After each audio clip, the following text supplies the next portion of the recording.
WillNisley.com. Will Nisley.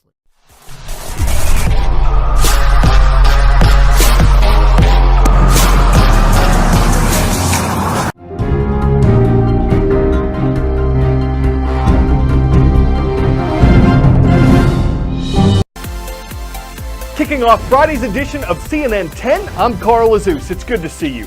Starting in the U.S., we've been covering a lot of news surrounding the issue of immigration. Yesterday, there were marches in Washington, D.C. and cities nationwide in an event called A Day Without Immigrants. It was loosely organized through social media and word of mouth, its goal to show the importance of immigrants to American society. It came after news reports throughout the week that officials with ICE, an acronym for Immigration and Customs Enforcement, had arrested hundreds of people who are in the U.S. illegally and started the process of removing them from the country.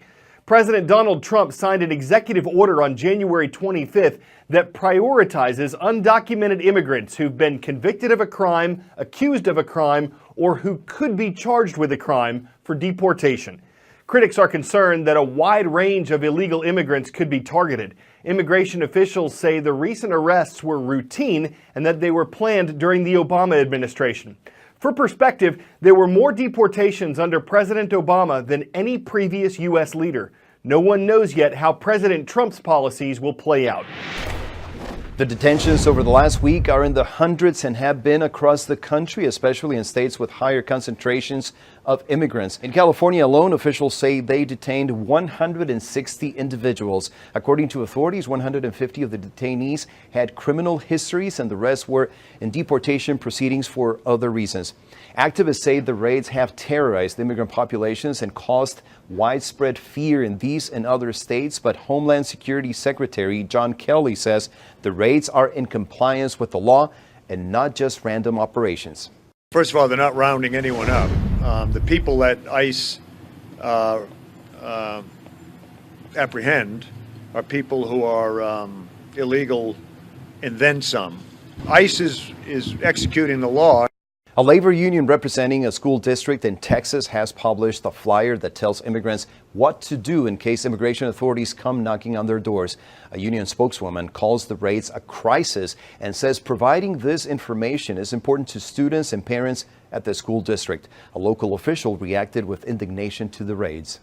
We have heard of several confirmed ICE actions in Austin. We are here to denounce those actions and to let the community know that we have their backs.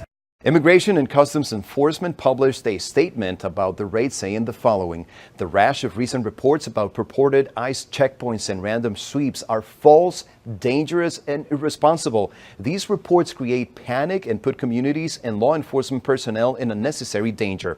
Individuals who falsely report such activities are doing a disservice to those they claim to support. President Donald Trump made cracking down on illegal immigration a central focus of his presidential campaign. Rafael Romo, CNN Atlanta.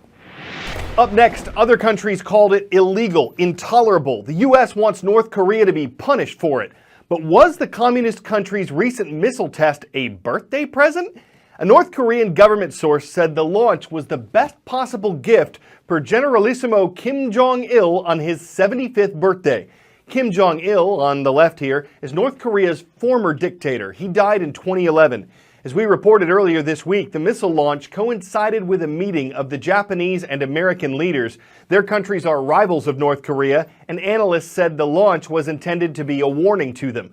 But in the North Korean capital, Pyongyang, a two-day national holiday is wrapping up that celebrates what would have been Kim's 75th year.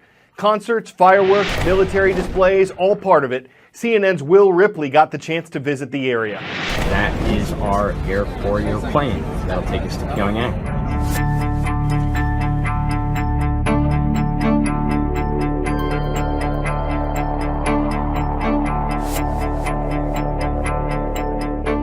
Hello from Kim Il-sung Square here in Pyongyang, North Korea. This is where they often have those huge choreographed mass displays and also military parades pass by here. Around the square you find a mixture of government offices and museums. That's the Ministry of Foreign Affairs, more portraits of the leaders, some apartments behind there. more government offices here, and then this is one of the museums along the square. What's striking about Kim Il-sung Square, and you see this in other communist countries as well, with these large public spaces that loom over the individual and make the individual feel small and the society feel huge. This massive building right here is called the Grand People's Study House, and in front of it is where the North Korean leader Kim Jong-un stands when he gives speeches. That's the portrait of his grandfather Kim Il-sung and his father Kim Jong-il. You can see these huge crowds of people coming to pay their respects at what is considered one of the most holy sites in all of North Korea. This is the monument to the two late leaders, Kim Il-sung to the left, Kim Jong-il to the right. It's remarkable to see these waves of people who are coming here, all of them carrying flowers, all of them to pay their respects to the late leaders on this national holiday, what would have been the 75th birthday of Kim Jong-il. You see more and more taxis on the streets here in Pyongyang, more traffic in general, really. This is one of the hotels that we stay at quite often, and it's actually on an island separate from the rest of Pyongyang, so the tourists won't walk around in the city. 10-second trivia. What color belt is associated with a beginner in martial arts? Yellow, white, red, or green?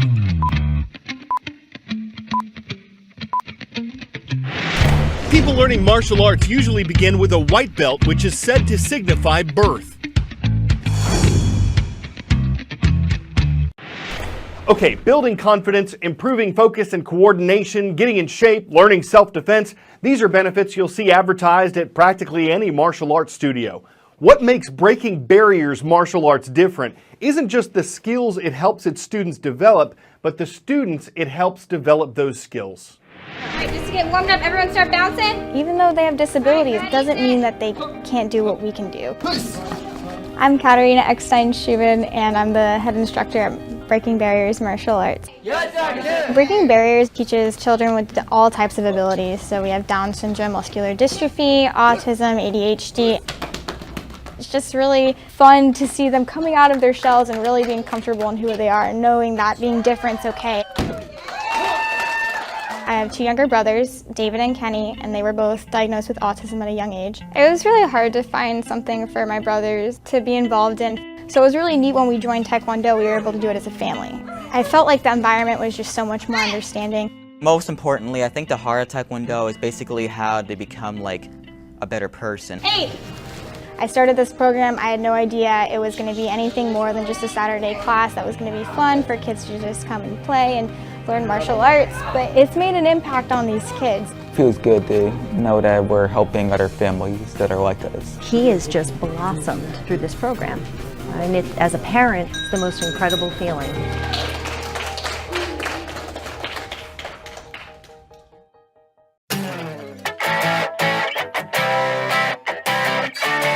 At a Canadian recycling depot, workers taking apart old TVs expect to find capacitors, resistors, cathode ray tubes, but in one older set, an employee recently came across a cash box, and inside was more than $100,000. There were also bank documents that helped police find the owner.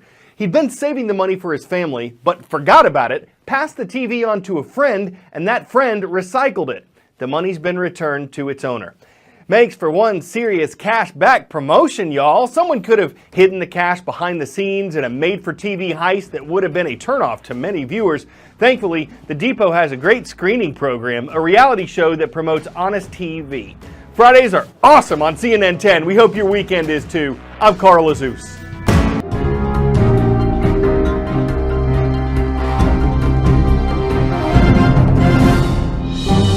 Hey guys, if you want to get active on my channel, if you want to get that latest stuff, if you want to get the latest blog posts, then click or tap the subscribe button right up here. You can also check out my website with the latest posts right down here. And you can view a random video for yourself right over here. Also, I encourage you guys to check out the description down below.